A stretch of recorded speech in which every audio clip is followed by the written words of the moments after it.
Kelly here from CRK Training. I'm here with Gemini, and in this video we're going to talk about handling the whip, how to hold the whip, and also how to more effectively transfer it between your two hands. So we'll start with how to hold the whip. All whips have a balance point, and you want to hold the whip as close as you can to the balance point. Many people make the mistake of holding the whip very close to the top.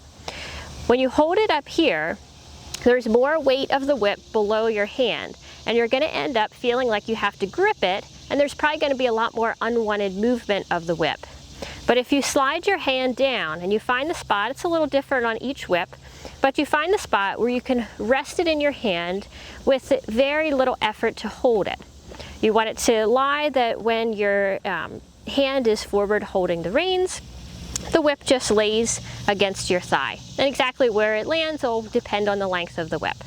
So that's how you hold the whip. Now when you want to switch it between your two hands, many people switch it in this manner. They grab the top, they pull it all the way up, and then they take it down the other side.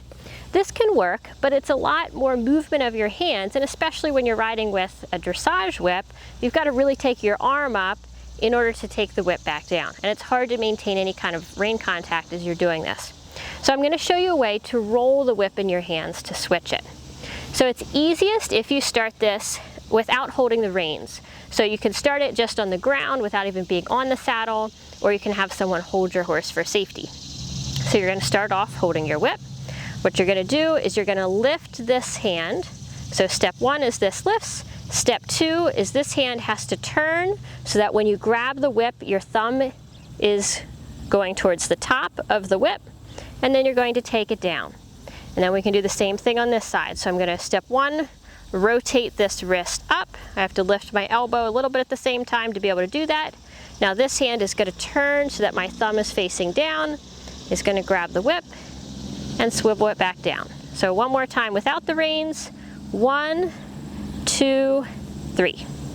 Now when I go ahead and take my reins, I just have to add the extra little step of managing the reins as I do this. So what I'm going to do in order to do that is, as this goes up, I'm going to just take my finger and I'm going to catch the other rein. So now I've got both reins, then this hand can momentarily come off to do step two, grab the whip, and as it comes back down, I take my rein again.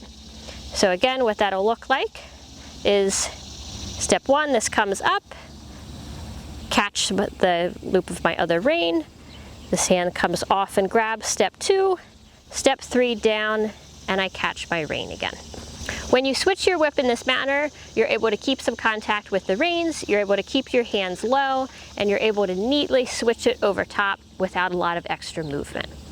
If you enjoyed this video, please share it. If you're watching this on YouTube, make sure that you subscribe, and I would love to hear from you. Comment about any other little tips like this that would be helpful for us to create videos on. Go ahead and put the comments below. And as always, if you're seeing this anywhere besides crktrainingblog.com, that's the place to leave your comments, and I'll look forward to seeing you there.